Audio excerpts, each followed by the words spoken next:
जय हिंद स्टूडेंट, कैसे हैं आप सभी। मैं डागेश कुमार स्वागत करता हूं आप सभी का डीसी मैथ्स पाटन पर। और जैसा कि आपको पता होगा कि हम अभी इस दौरान पढ़ रहे हैं चैप्टर नंबर 2, दो चरों का रैखिक समीकरण। और इसी सफ़र में हम पहुंच चुके हैं एक्सरसाइज 3 करने के लिए। और उससे पूर्व जो टॉपिक्स दिए गए हैं, जो वहाँ उस एक्सरसाइज 3 को सॉल्व करने के लिए आवश्यक है, वो कुछ इस प्रकार हैं। अभी हम एग्जाम्पल नंबर 18 को हम कवर करने वाले हैं, लेकिन उससे पहले आपको ये इसके बारे में जानना बहुत बहुत बहुत ज़रूरी है। तो क्या है ये, क्या लिख दिया है सर आपने, A1 A2 A3 क्या है, चलिए एक एक करके हम देखने वाले हैं। जैसा कि हमने पहले भी बात कर चुके हैं हम कि हमारा जो रैखिक समीकरण होता है दो चरों का, वो कुछ इस प्रकार से मिलता है student. A1x plus B1y plus C1 is equal to 0, A2x plus B2y plus C2 is equal to 0। यहाँ दो समीकरण हैं, ये समीकरण का निकाय कहलाता है। यहाँ भी अगर देखें तो A1x B1y is equal to C1 है। ये इधर रहे, इस पर आप अभी नहीं फंसेंगे, उसको आप छोड़ दीजिए। ये A2, ये B2, ये C2। अब आपको कोई समीकरण दिया जाता है और कहा जाता है कि इसका क्या करिए, सोल्यूशन फाइंड करिए, हल फाइंड करिए। तो आपको अगर इसके बारे में पता है तो सबसे पहले आप क्या करेंगे, उसका देखेंगे कि वास्तव में आखिर उसका सोल्यूशन आएगा भी कि नहीं, कि आप फालतू में ही आप वहां पे ऐसे दिमाग लगाने बैठेंगे। क्या कह रहे हो सर, कह रहा हूं ये कि जब कभी भी आपको इस तरह के समीकरण निकाय को हल करने दिया जाएगा, आप क्या चेक करेंगे, क्या वहां पे A1 अपॉन A2 और B1 अपॉन B2 इक्वल आ रहे हैं। अगर नहीं आ रहे हैं अर्थात A1 upon A2 is not equal to B1 upon B2, तो उस समीकरण निकाय का अद्वितीय हल प्राप्त होगा। मतलब x का एक और y का एक, दोनों का एक एक सोल्यूशन आपको मिलने वाला है, एक एक मान मिलने वाले हैं।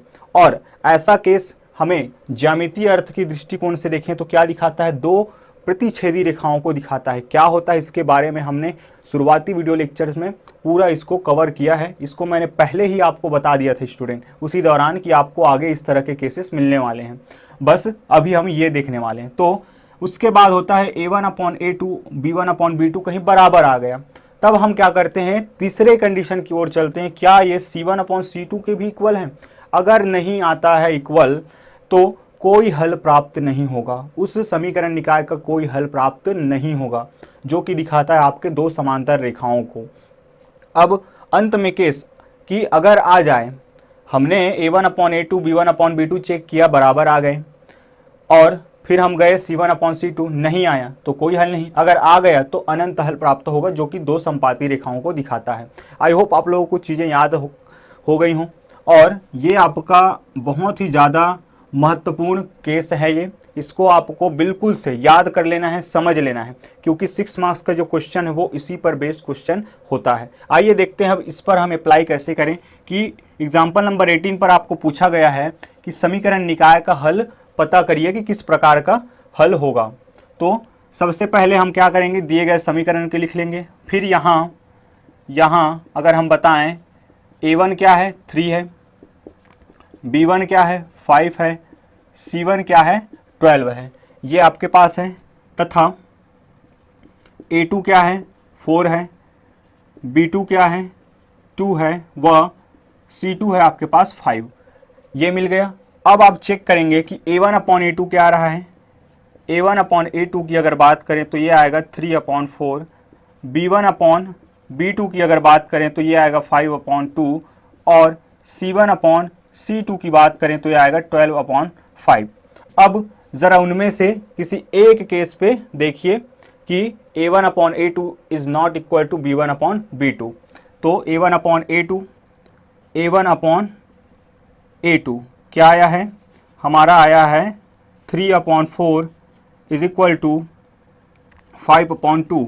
क्या ये आ रहा है, बिल्कुल नहीं आ रहा है, इक्वल नहीं है। इसीलिए हम कह सकते हैं कि चूंकि पहला ही केस अगर हम देख रहे हैं तो जो A1 अपॉन A2 है इसका मान हमने रखा वो इक्वल नहीं है B1 अपॉन B2 के। इसलिए समीकरण निकाय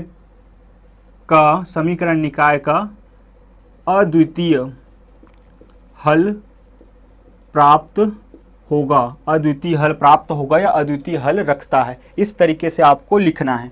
अब अद्वितीय हल है तो आपके पास इसको सॉल्व करने के 3 मेथड, ग्राफिकल मेथड है आपके पास, प्रतिस्थापन विधि है, और क्या है आपके पास है विलोपन विधि। हल कर लीजिए, आपको वैल्यू मिलेगा। चलिए आगे बढ़ते हैं। एग्जाम्पल नंबर 19 भी हमें कुछ सिखाएगा, 20 भी कुछ सिखाएगा, जल्दी से उसको कवर करते हैं। चलिए स्टूडेंट, अब हम देखते हैं एग्जाम्पल नंबर 19 को, कि इसको हमें चेक करना है कि इसके लिए जो हमारा समीकरण निकाय है ये, इसका हल किस प्रकार से होगा, क्या इसका कोई सोल्यूशन बनता है या नहीं बनता है, अगर बनता है तो किस प्रकार का बनेगा।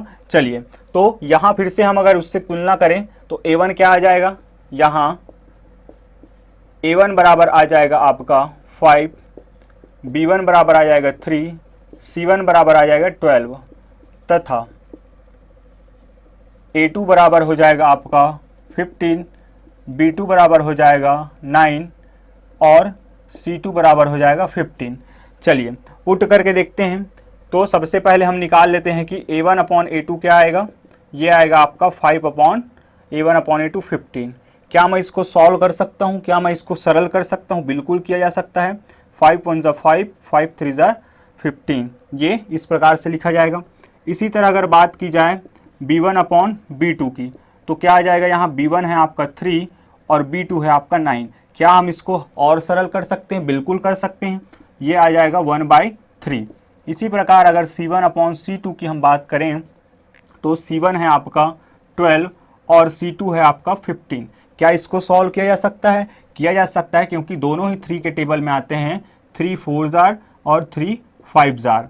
तो अब हम देख पा रहे हैं स्टूडेंट कि यहाँ पे 1/3, यहाँ पे 1/3, यहाँ पे 4/5, किस केस की ओर, किस स्थिति की ओर हमें इशारा करता है ये। तो हम लिखेंगे चूंकि 1/3 बराबर है 1/3 बराबर है 4/5 के। क्या ये सत्य है, बिल्कुल सत्य नहीं है, ये आपस में बराबर नहीं है, ये आपस में बराबर नहीं है। कहने का अर्थ है, या हम ब्रैकेट में ले सकते हैं कि चूँकि a1 upon a2 is equal to b1 upon b2 is not equal to c1 upon c2, जो कि इंगित करता है किसको, कोई हल नहीं। अतः इसलिए समीकरण निकाय का कोई हल प्राप्त नहीं होगा, कोई हल प्राप्त नहीं होगा। इसी तरह से आप एग्जाम्पल नंबर 20 भी कर सकते हैं। सो वो आप अपने प्रैक्टिस से उसको कंप्लीट करेंगे। आगे बढ़ते हैं, और आगे हमारे लिए एक बहुत ही बढ़िया टॉपिक रखा हुआ है जहां से हमें क्वेश्चन मिलने वाले हैं बड़े मार्क्स के लिए। सो वहां पे अब देखते हैं कि उसको कैसे सॉल्व करना है और क्या ये मदद करेगा वहां पे हमें उन क्वेश्चन को सॉल्व करने के लिए।